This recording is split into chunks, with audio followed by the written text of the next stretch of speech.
मित्रों, आप सभी को नमस्कार। एक्सरसाइज में आप सभी का स्वागत है। पिछले चैप्टर में हमने चैप्टर 10 में हमने देखा था अ, व्यापारी राजा और तीर्थयात्री। आपने देखा था व्यापारी कैसे एक स्थान से दूसरे स्थान पर यात्रा करते थे, सामान ले जाते थे, है ना। किन चीजों का आयात होता था, किन चीजों का निर्यात होता था। उसके बाद राजा वगैरह है कैसे एक जगह से दूसरी जगह यात्रा करते थे, युद्ध के लिए हो या अन्य चीजों के लिए, अपने साम्राज्य में घूमना हो। उसके बाद तीर्थयात्री तीर्थयात्री भी तीर्थ यात्रा करते थे, एक एक स्थान से जो प्रसिद्ध स्थान होते थे जहाँ पर वो पूजा पाठ कर सकते थे, तो उन स्थानों की यात्रा करते थे। और कैसे उन्होंने इतिहास की धारा में चेंज लाया, कैसे उन्होंने इतिहास को समझा, बताया।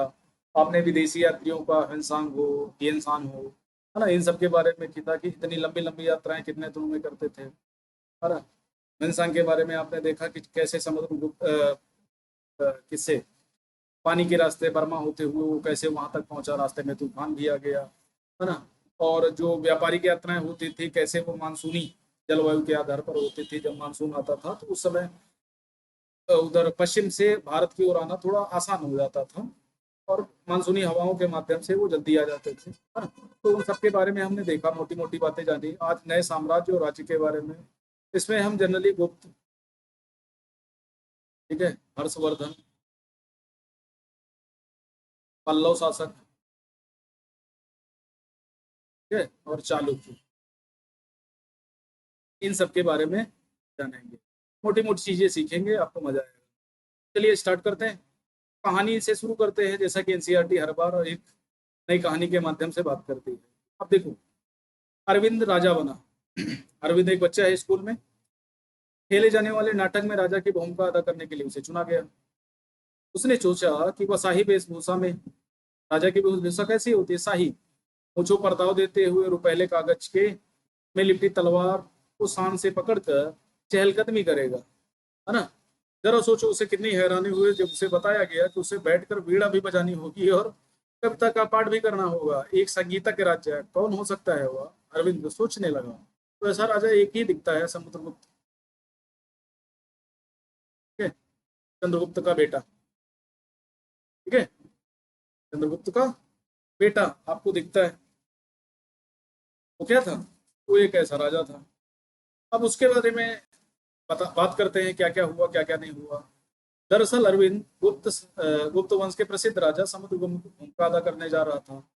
इसके बारे में ज्यादातर जानकारी हमें कहाँ से मिलेगी, जो इसका प्रयाग प्रशस्ति,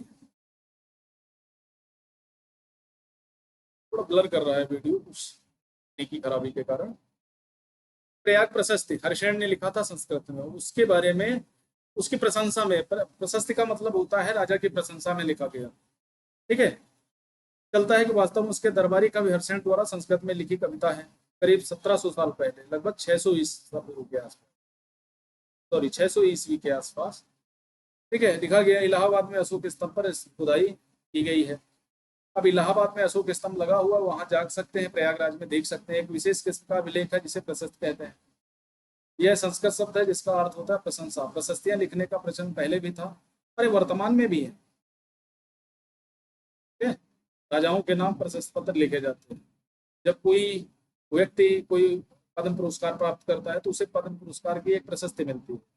तो जब भी आप राष्ट्रपति पुरस्कार प्राप्त करते हो तो एक बंडल बना हुआ मिलता है, वो प्रशस्ति बोलते हैं उसको। आपकी प्रशंसा में लिखा गया, जिसको मिलता है उसको प्रशंसा में। और वर्तमान में प्रशंसा तो अपने मुंह से भी हो जाती है, फेसबुक पर अपने, है ना, बढ़िया बढ़िया चीजें बना के लिख के भेजते हैं। आपका निजी जीवन कैसा है उस पर ज्यादा लोगों का ध्यान नहीं जाता। अब लोग ऑनलाइन दुनिया में ज्यादा जीना पसंद करते हैं। बात समझ में आ गई। प्रशस्तियां लिखने का प्रचलन पहले भी था। तुमने अध्याय में 10 में गौतमी पुत्र सतकर्णी की प्रशस्ति के बारे में पढ़ा, परंतु गुप्त काल में इनका महत्व और बढ़ गया। अब देखो, कोई भी टेक्नोलॉजी हो, अपने प्राथमिक चरण में वो धीरे धीरे फैलती है, लेकिन जैसे जैसे उसका इम्पोर्टेंस बढ़ता जाता है, वो बहुत तेजी से पूरे समाज को अपने ओर आकर्षित कर लेती है। जैसे मोबाइल के बारे में जब 2006-07 में आया तो बहुत कम लोगों के पास था, 14 में हुआ, है ना, कम लोगों के पास, धीरे धीरे लोगों ने कम करना लेना शुरू किया। और वर्तमान में हर हाथ में मोबाइल है, ठीक है। अब तो मोबाइल इतने ज्यादा फाइनेंस होते हैं बजाज वगैरह से कि पूछो ही मत। तो सबके पास मोबाइल है। तो कोरोना के बाद से तो मोबाइल का इंपॉर्टेंस और बढ़ गया। ठीक है, बात समझ में आ गई। तो टेक्नोलॉजी कोई भी हो, प्राथमिक चरण में कम होती है और धीरे धीरे वो क्या होती है, बहुत बड़ी हो जाती है, बहुत आगे बढ़ जाती है। अब समुद्रगुप्त की प्रशस्ति हमें क्या बताती है, कवि ने इसमें राजा को एक योद्धा, युद्ध को जीतने वाला विद्वान, उत्कृष्ट कवि के रूप में भरपूर प्रशंसा की। हरिशेर ने क्या क्या कहा कि राजा महान योद्धा है। ठीक है, महान योद्धा के साथ साथ और क्या है, कवि भी है। कवि होने के साथ साथ, ठीक है, कवि भी हैं, ईश्वर के बराबर बताया गया, आपस में लंबे लंबे वाक्य दिए गए हैं और उसका एक अंश दिया जा रहा है, देख सकते हो, है ना। ये अतिशयोक्ति ज्यादा लगता है, पढ़ोगे तो समझ में आएगा। जिनका शरीर युद्ध के मैदान में कुठारों, कुल्हाड़ियों, तीर, भालों, बरछों, तलवारों, लोहे की गदाओं, नुकीले तीरों, अन्य सैकड़ों हथियारों से लगे घाव के धाक से भरे होने के कारण अत्यंत सुंदर दिखता है। अरे यार, जब इतने ज्यादा हथियारों से वार होगा तो बचा कैसे हो। ठीक है, गदा भी चल गया, कुठार भी, कुल्हाड़ी भी चली, है ना। तो सोचो अब कितने ज्यादा घाव होने के कारण वो सुंदर कैसे दिखता है, वो तो राक्षस बन गया होगा। ठीक है, लेकिन ये कहानी लिखने का मतलब ये है कि प्रशस्ति लिखने का मतलब है कि समकक्ष इसके रहा होगा। हो सकता है एक दो तीर लगे हों, बाण लगे हों, हो सकता है दाग अच्छे लगने लगे हों, तो कहता ना कि अच्छा करने के लिए अगर दाग दाग अच्छे, बहुत सारे ऐड में आता है ना, रिन के ऐड में आता है, ठीक है, कि कुछ अच्छा करने के लिए दाग अच्छे हैं, अत्यंत सुंदर दिखता है। हम मानचित्र पर देख सकते हो, गौर से देखो, दोनों सिक्कों पर वीणा बजाते हुए समुद्रगुप्त को दिखाया गया है। काफी इसके प्रसिद्ध चित्र थे। ठीक है, अब चार चीजें जो बताई गई हैं समुद्र में, हर्षण ने जो प्रयाग प्रशस्त में लिखा है वो पढ़ लेते हैं। मानचित्र भी आएगा, उसमें ये हरे रंग का क्षेत्र आर्यावर्त 9 शासकों का है, जिन्हें समुद्रगुप्त ने हरा कर उसको अपने राज्य में शामिल कर लिया। ठीक है, अब दक्षिणापथ के 12 शासक आते हैं, इनमें कुछ की राजधानियों को दिखाने के लिए मानचित्र पर लाल बिंदु दिखाए गए हैं। ये ज्यादातर पूर्वी भारत साइड है, दक्षिण पूर्व में। इन सब ने हार जाने पर समुद्रगुप्त के सामने समर्पण किया था। समुद्रगुप्त ने उन्हें शासक बनने की अनुमति दे दी। पड़ोसी देशों के आंतरिक घेरा अब बैंगनी रंग से रंगा गया है। जो पड़ोसी देश हैं उनका आंतरिक घेरा, इसमें असम, तटीय बंगाल, नेपाल, उत्तर पश्चिम के कई गणसंघ आप जानते हो, ठीक है, जहाँ कई लोग राजा होते हैं। ये समुद्रगुप्त के लिए उपहार लाते थे, आज्ञाओं का पालन करते थे और दरबार में उपस्थित हुआ करते थे। बाई इलाके के शासक, जिन्हें लाल रंग नीले रंग से रंगा गया, गंगोत्रा, कुषाण और वंश के थे। श्रीलंका के भी शासक थे, समुद्रगुप्त की अधीनता स्वीकार की और अपनी पुत्रियों का विवाह किया। और उस समय जो सामाजिक जीवन होता ना, शादी के माध्यम से वो क्या किया जाता था, बढ़ाया जा सकता था। अब देखो, ये बैंगनी रंग का आंतरिक घेरा है, थानेश्वर भी इसमें आ जाता है। ये क्या है, आंतरिक भाग है। ठीक है, इधर नेपाल आ गया, इधर जम्मू कश्मीर का, इधर पाकिस्तान का कुछ भाग आ गया, इधर राजस्थान गुजरात का कुछ भाग है, इधर असम देख सकते हो, है ना। ये पूरा असम का एरिया उस समय हुआ करता था, ये बंगाल का एरिया है। ठीक है, अब जो आंतरिक भाग थे गुप्त काल के, वो ये सारे भाग, ठीक है, ये सारे क्या है, आंतरिक भाग। कन्नौज, प्रयाग, पाटलिपुत्र, इलाहाबाद प्रयागराज का इंपॉर्टेंस काफी ज्यादा था। उज्जैन, मथुरा, भरूच, ये प्रमुख नगर हैं उस काल के। सातवाहन यहाँ थे, अजंता, अमरावती। ये 12 शासकों के बारे में, जिनमें कुछ को बिंदुओं के माध्यम से दर्शाया गया कि उन्होंने समुद्रगुप्त की अधीनता स्वीकार की थी। होल अभिलेख चालुक्यों का है, चालुक्य यहाँ थे, पल्लव कांचीपुरम के, है ना, तमिलनाडु के आसपास थे, कर्नाटक, केरल, गोवा के आसपास तुम्हारे चालुक्य वगैरह थे। पांड्य शासक मदुरै के आसपास थे। कुहार, अरिकमेड़ू, ये प्रमुख बंदरगाह थे। महाबलपुरम, ठीक है, कांचीपुरम, ये सब क्या है, बंदरगाह नगर थे। जीते गए नगर, ये 12 नगर हैं जिनके बारे में बताया गया। ये नगर है। बाहरी राज्य आर्यवर्त, ये देखो बाहरी राज्य, ठीक है, पैमाना नहीं दिया गया लेकिन हाँ अनुमान लगा सकते हो। अब वंशावलियों का मतलब होता है पिता के बाद पुत्र, पुत्र के बाद उसका पुत्र, उसके बाद उसका पुत्र, है ना।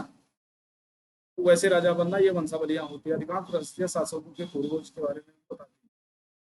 अब जैसे समुद्रगुप्त के पिता के बारे में, समुद्रगुप्त के पिता चंद्रगुप्त के बारे में बताया गया है इसकी। और प्रभावती गुप्त, इसकी बहन थी समुद्रगुप्त की। कुमार देवी की माता थी, लिच्छविगढ़ राज्य की पुत्र थी, है ना। शासक, पहले शासक थे। और माना जाता है गुप्त वंश की स्थापना श्रीगुप्त ने की थी, लेकिन ये इसका इतना इंपॉर्टेंस नहीं है, ये सामंत के रूप में ही काम कर रहा है। ठीक है। और गुप्त क्या है, शकों के सामंत थे, कुषाण शकों के सामंत थे, धीरे धीरे ताकतवर हो गए और राज्य किया। ठीक है, याद रखना है बात। जिन्होंने महाराजा धीराज जैसी उपाधि धारण की, समुद्रगुप्त ने भी ये उपाधि धारण की। उनके दादा परदादा का महाराजा के रूप में उल्लेख है, इससे आभास होता है इसका महत्व बाद में बढ़ता गया। समुद्रगुप्त के समय ये वंश अपनी पराकाष्ठा के पहुंचा। चंद्रगुप्त द्वितीय विक्रमादित्य आया, उसने भी इसको वंश को और आगे बढ़ाया। कुमारगुप्त आया, कुमारगुप्त ने भी काफी मेहनत की, स्कंदगुप्त वगैरह। फिर धीरे धीरे ये वंश क्या हुआ, डिक्लाइन कर गया। अब समुद्रगुप्त के बारे में हम उनके बाद के शासकों जैसे उनके बेटे चंद्रगुप्त द्वितीय की वंशावली की जानकारी मिलते हैं। इसके बारे में अभिलेखों और सिक्कों से पता चलता है। उन्होंने पश्चिम भारत के सैन्य अभियान के अंतिम शासक को क्या किया, परास्त किया। बाद में ऐसा विश्वास किया जाने लगा कि उनका दरबार विद्वानों से भरा था। नवरत्न रहते थे, 9 लोग उनके दरबार, कालिदास है ना, बाणभट्ट और भी हास भास है ना, ये सारे उनके दरबार में रहते थे। कालिदास, ये सब संस्कृत के ज्यादातर कवि थे। हर्षवर्धन और अब ये आ गया तुम्हारा कन्नौज का शासन, थानेश्वर का। ठीक है, शासक के बारे में अभिलेख सिक्कों से पता चलता है, उसी तरह कुछ अन्य शासकों के बारे में उनकी जीवनी से पता चलता है। ऐसे राजा हर्षवर्धन थे जिन्हें करीब 1400 साल पहले शासन किया। दरबारी कवि बाणभट्ट ने संस्कृत में उनकी जीवनी हर्षचरित्र लिखी। इसमें हर्षवर्धन ने वर्षावली देते हुए राजा बनने का वर्णन है। चीनी यात्री हेनसांग उनके दरबार में आया था। ठीक है, विस्तृत विवरण दिया है। तो बाणभट्ट क्या थे, हर्षवर्धन के कार्यकाल में थे, उनके दरबारी कवि थे। हेनसांग भेद के दरबार में आया था। हर्षवर्धन अपने पिता के सबसे बड़े बेटे नहीं थे, यानी छोटे वाले थे। बड़े बेटे भाई उनकी मृत्यु हो गई थी। उसके बाद थानेश्वर के राजा बने। बहनोई की भी हत्या हो गई थी, तो कन्नौज पर हत्या लिया, कन्नौज के शासक बन गया। और हर्ष को कन्नौज के अपने अधीन कर लिया और बंगाल पर आक्रमण कर दिया। मगध और बंगाल को जीतकर उन्हें पूर्व में जितनी सफलता मिली थी, दक्षिण में उतनी नहीं मिली। दक्षिण में वो पुलकेशिन द्वितीय से हार गए थे। ठीक है, हर्षवर्धन दक्षिण में हारे थे, नर्मदा नदी नहीं पार कर पाए थे। उस समय पुलकेशिन द्वितीय था। ठीक है, उसने उनको बड़ी तगड़ा तगड़ा हराया था। तो इनका ज्यादातर भाग थानेश्वर के आसपास प्रयाग तक था, क्योंकि ऐसा पता चलता है कि प्रयाग में इन्होंने एक क्या बोलते हैं, बौद्ध धर्म की एक संगीत का आयोजन कराया। पल्लव चालुक्य पुलकेशिन द्वितीय की प्रशस्तियां। इस काल में पल्लव चालुक्य दक्षिण भारत के सबसे महत्वपूर्ण राजवंश थे। का इम्पोर्टेंस बहुत था। आर्ट एंड कल्चर में भी आप पढ़ेंगे। कांचीपुरम है ना, मदुरै और एहोल वगैरह में इनका बहुत ज्यादा डेवलपमेंट हुआ। पल्लवों का राज्य उनकी राजधानी कांचीपुरम के आसपास के क्षेत्रों से लेकर कावेरी डेल्टा। पल्लव का राज्य कहाँ था, पल्लवों का राज्य उनकी राजधानी कांचीपुरम के आसपास के क्षेत्र से लेकर कावेरी, नर्मदा कावेरी है, कावेरी डेल्टा तक। जब चालुक्यों का राज्य कृष्णा और तुंगभद्रा नदियों के बीच, और यहीं पर तुम्हारा विजयनगर साम्राज्य तुंगभद्रा और कृष्णा के बीच में हुआ। ठीक है, विजयनगर साम्राज्य बना। चालुक्यों की राजधानी एहोल थी, सर्वप्रमुख व्यापारिक केंद्र भी था, धार्मिक केंद्र भी बन गया। बहुत सारे मंदिरों का निर्माण हुआ। पल्लव चालुक्य एक दूसरे को सीमाओं का आक्रमण करते थे, मुख्यतः राजधानियों पर। तो राजधानियों पर क्यों आक्रमण करते थे भाई, जितनी धन संपदा है, सब कुछ सारी चीजें हैं, वो कहाँ होंगी, राजधानियों में ही तो होंगी। जब राजधानियों में होंगी तो आक्रमण भी तो वहीं किया जाएगा। और दूसरा, राजधानी जीतने का मतलब राजा ने सरेंडर कर दिया, राजा भाग खड़ा होगा। ठीक है, तो इसीलिए राजधानियों पर ही आक्रमण करते थे। पुलकेशिन द्वितीय सबसे प्रसिद्ध चालुक्य राजा थे। उसके बारे में उसके दरबारी का भी रविकीर्ति से पता चलता है, और इसकी एक प्रशस्ति है। पूर्वजों खासकर पिछली 4 पीढ़ियों के बारे में बताया गया है। पुलकेशिन द्वितीय को अपने चाचा से राज्य मिला था। ठीक है, उन्होंने पूर्व पश्चिम दोनों समुद्र तटीय इलाकों में अपना अभियान चलाया। पूर्व में भी गया और पश्चिम में भी गया, और संभवतः दक्षिण में भी गया। और पुलकेशिन द्वितीय तीनों समुद्रों का पानी उसके घोड़ों ने पिया था, जैसे समुद्रगुप्त का।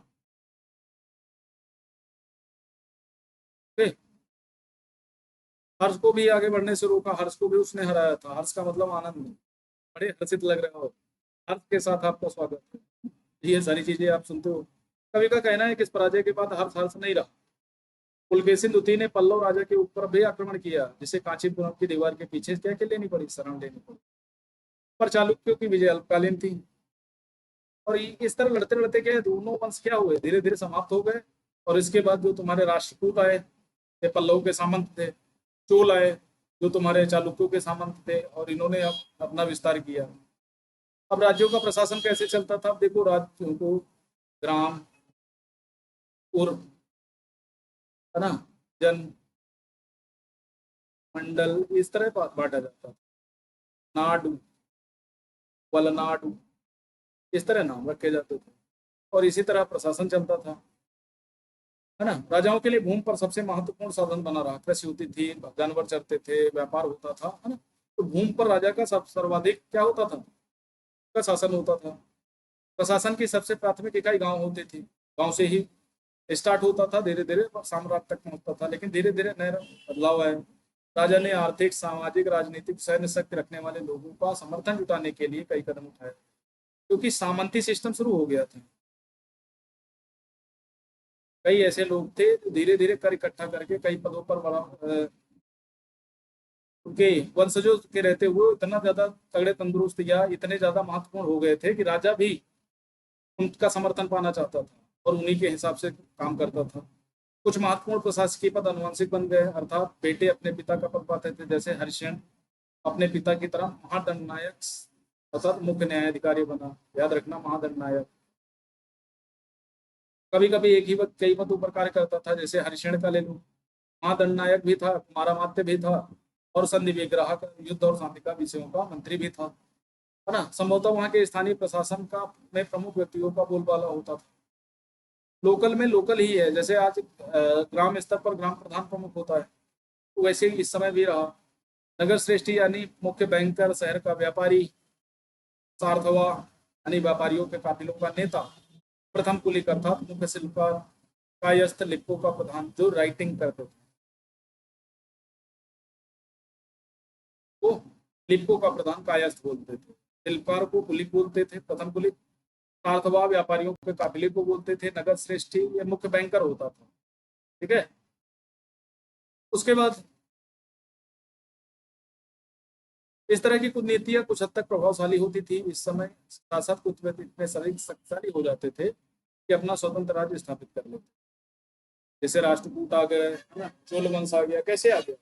ये किसके आधार पर आ गए? ये आ गए जब ये पल्लव और चालुक्य आपस में हमेशा लड़ते रहे, तो उन्हीं की जगह पर ये आ गए। अब नए प्रकार की सेना थी। पहले क्या होता था, जब हम प्राचीन काल को पढ़ते हैं, वैदिक काल को, तो वैदिक काल में कोई स्थायी सेना नहीं थी। फिर धीरे धीरे स्थायी सेना बनने लगी। मौर्य काल में सबसे बड़ी सेना अशोक को श्रेय जाता है। फिर स्थायी सेना के साथ साथ एक तरफ स्थायी सेना होती थी, एक तरफ सामंती सेना होती थी। जो प्रमुख लोग होते थे ना दरबार के, उनके माध्यम से सेना इकट्ठी की जाती थी, राजा उनका समर्थन जुटाता था। तो स्थायी सेना के साथ सामंती सेना भी होती थी।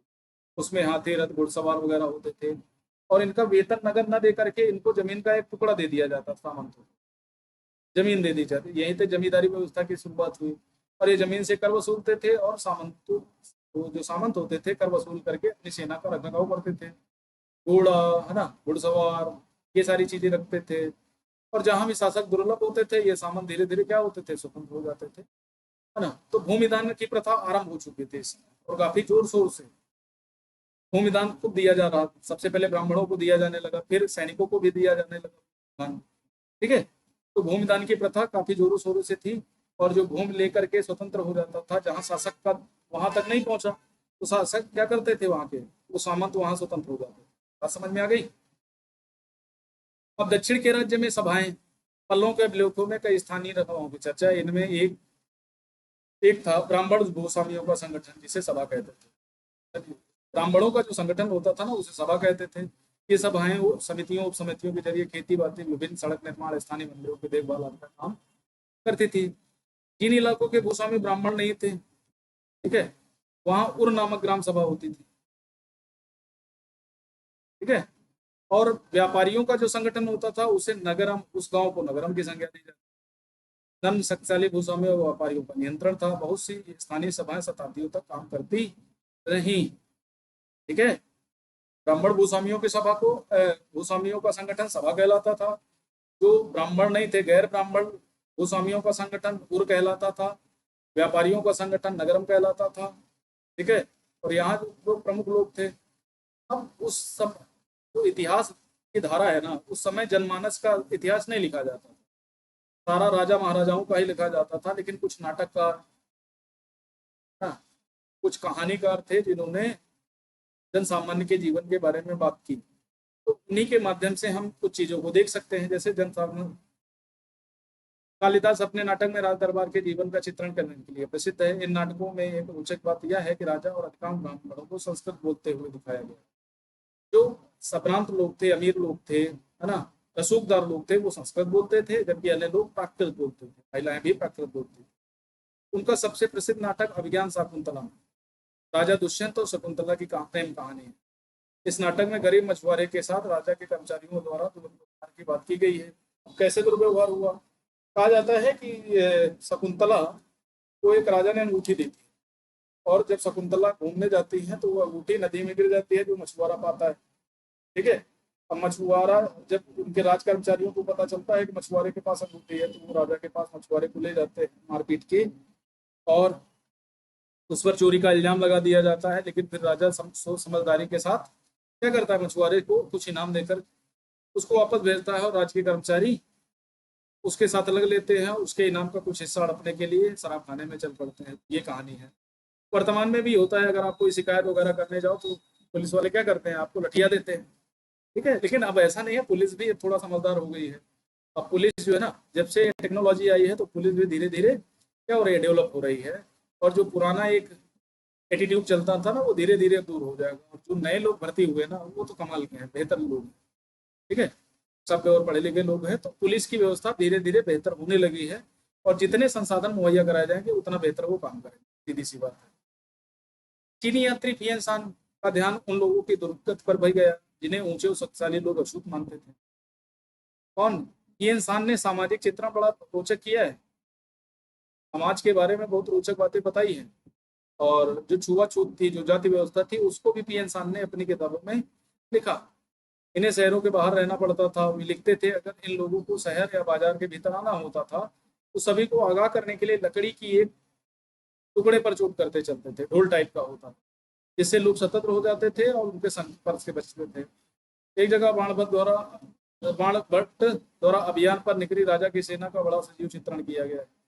अब देखो, वर्तमान गांवों का जो नक्शा है ना, आप किसी भी गांव चले जाइए जहां ब्राह्मण निवास करते होंगे, तो गांव के मिडिल में ब्राह्मण ही आपको मिलेंगे, या एक साइड में मिलेंगे, और किनारे पर जो अनुसूचित जातियां हैं वो मिल जाएंगी।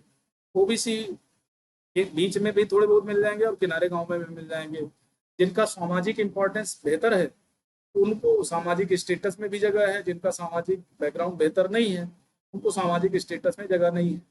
शहरों में लगता है कि नहीं, जाति पात तो कुछ है ही नहीं, लेकिन आज भी भारत में जाति पात बहुत उग्र रूप में है। ठीक है। और उसको समाप्त करने का एक ही काम है कि लोगों को समझदारी के साथ चलना पड़ेगा। जैसे हम स्वयं हैं वैसे दूसरे को भी समझना पड़ेगा। ठीक है। तो जो अमीर लोग हैं उन पर तो जाति पात का असर नहीं पड़ता, लेकिन जो गरीब लोग हैं उन पर जाति पात का बहुत ज्यादा असर पड़ता है, और उनका शोषण भी जातियों के नाम पर बहुत ज्यादा होता है। आप ग्रामीण इलाकों में ये चीजें रोज देख सकते हैं। आप कोई भी लोकल न्यूज पेपर उठा ले तो 2-4-10 केस जाति के आधार पर मिल ही जाएंगे, है ना। ये स्थिति है हमारे देश में जाति व्यवस्था की। तो प्राचीन काल में ये सारी चीजें चलती थी। अब थोड़ा कानून वगैरह सख्त हो गए हैं तो लोग इतना थोड़ा डरने लगे हैं, लेकिन फिर भी लोग बाज नहीं आते। ठीक है। और ब्राह्मण क्षत्रिय तो अपने आप को तुरंत हाँ समझने लगे हैं। राजा की सेना, अब देखो, राजा जब भी यात्रा पर निकलता था तो बड़ा सामान ले जाता था, खाने पीने का, हिरण, खरगोश, सब्जियां, मसाले, विभिन्न प्रकार की चीजें, है ना। संगीतकार नगाड़े बिल्कुल तुरही बजाते हुए चलते थे, है ना। तो राजा क्या है, नौटंकी करते हुए निकलता था। आज की डेट में भी मंत्री जी निकलते हैं तो हजारों गाड़ियों के साथ निकल जाते हैं, आम जनता को कहाँ देखते हैं। तो उसी तरह वो पुराने जमाने में राजा जी निकलते थे, है ना। और रास्ते में पड़ने गाँव वाले गाँव को उनका सत्कार करना पड़ता था। कोई दही गुड़ फूलों का उपहार लाते थे, यानी पूरे गांव का जो खाना पीना होता था राजा पी जाते थे।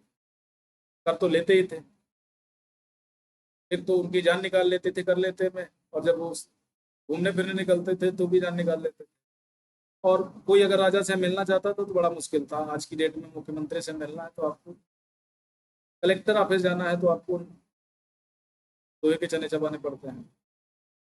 और मैं सामान्य आदमी, गरीब आदमी की बात कर रहा हूँ कि उसे अगर किसी अधिकारी के पास जाना है और अपनी बात रखनी है ना, तो उसे पता नहीं कितना अनुनय विनय करना पड़ेगा। कुछ लोग तो ऑफिस के बाहर से ही उन्हें बाहर कर देते हैं, एप्लीकेशन ले लेते हैं, हाँ ठीक ठीक देख लेंगे, फिर देखते देखते कुछ नहीं। ठीक है, तो ये सेनाएं अपने पीछे विनाश और विध्वंस की निशानी छोड़ जाती थी। भाई हाथी जिस रास्ते पे निकलेगा उस गांव का क्या हाल होगा। ठीक है, कि झोपड़ियां कुचल डालेगा, घोड़े वगैरह निकलेंगे तो पुरुष से जितनी भी जमीन, जो भी जो भी फसल वगैरह होगी सब खा जाएंगे ना। सब चीजें क्या हो गई। प्राण भट्ट लिखते हैं पूरी दुनिया धूल की गर्त में डूब जाती है, बहुत ज्यादा नुकसान होता था। तो राजा इससे बढ़िया अपने महल में ही पड़े रहे। अब अन्यत्र में देख लेते हैं, अरब यात्रियों के बारे में है, और थोड़ा मोहम्मद साहब के पैगंबर जो प्रॉफिट मोहम्मद साहब हैं उनके बारे में बताया गया है। 1400 साल पहले इस्लाम धर्म का उदय हुआ मोहम्मद साहब के माध्यम से, और इस्लाम धर्म कहा शुरुआत की। इस्लाम धर्म ईसाई धर्म की तरह इस्लाम ने भी अल्लाह को सर्वोपर माना। जैसे ईसाई धर्म में यीशु को सर्वोपर माना जाता है, यीशु क्या है, ईश्वर के बेटे हैं, तो अल्लाह को सर्वोपर माना जाता है। उसके बाद सभी को समान माना गया है। ठीक है, ठीक है? ईसाई धर्म में सबसे ऊपर कौन है, यीशु है। इस्लाम में अल्लाह सबसे ऊपर है, उसके बाद सभी समान है, उसके पहले नहीं। इस्लाम धर्म का पवित्र धर्म ग्रंथ क्या है, कुरान है, जैसे हमारा गीता है। ईसाई का क्या है, बाइबिल है। ठीक है, तो वही कहानी दी गई है, आप पढ़ लेना। वही बताया गया, धैर्यवान बनो, सच्चे बनो, ईमानदार बनो। सभी धर्म का है, लेकिन वर्तमान और भारत में अरब सिपाहियों ने करीब 1300 साल पहले सिंध आज के पाकिस्तान में था। सबसे पहले सिंध पे ही लगभग 720 के आसपास से कब्जा होना स्टार्ट हुआ था अरब यात्रियों पर। ठीक है, और अब तो बहुत जगह पर इस्लाम फैल गया, उसके बाद भी स्त्री पुरुष गुनाहगारी बहुत फैला। अब कल्पना करनी है, ये प्रशस्ति आपको पता है, आर्यभट्ट पता है, दक्षिणापथ पता है, वंशावली पता है, मानसिक पदाधिकारी, सामान, सभा, नगर। नगरम क्या था, व्यापारियों का समूह होता था। सभा क्या थी, ब्राह्मणों का समूह। सामंत कौन होते थे, जिनको सैनिक और कर के अधिकार मिले हुए थे। हर्षण ने गौतमी पुत्र सत्कारणी की प्रशंसा नहीं। हर्षण किसका था, समुद्रगुप्त का दरबारी करता। आर्य शासक ने समुद्रगुप्त के लिए बहन लाते थे, बिल्कुल लाते थे। दक्षिणापथ में 12 शासक थे, सही बात है। तो शासकों के नियंत्रण में 2 महत्वपूर्ण केंद्र तक्षशिला और मदुरै थे। मदुरै नहीं था भाई, नालंदा और विक्रमशिला था। केवल पल्लवों की राजधानी थी। पल्लवों की था, चालुक्यों की था। चालुक्यों के था, पल्लवों के कांचीपुरम था। दक्षिण भारत में स्थानीय सभाएं यूं तक काम करते थे, सही बात। 1700 साल हर्षवर्धन का शासनकाल, 1400 साल। 3 लोगों के नाम बताओ जिन्होंने हर्षवर्धन के बारे में लिखा। सबसे पहले तो हरिशेन, रविकीर्ति में भी थोड़ा बहुत लिखा, तो संपत्ति था। और एक और थे, हाँ, कालिदास ने भी लिखा। इस काल की प्रशासनिक व्यवस्था में तुम्हें क्या क्या नई चीजें मिली। पद वंशानुगत हो गए। ठीक है, एक के पास कई प्रकार के पद होने लगे। सामंती व्यवस्था की शुरुआत हुई। भूमिका अदा करने के लिए अरविंद को क्या करना पड़ेगा, वीणा बजाना पड़ेगा, और क्या। हम लोग समझ लेते होंगे, समझ तो नहीं पाते होंगे।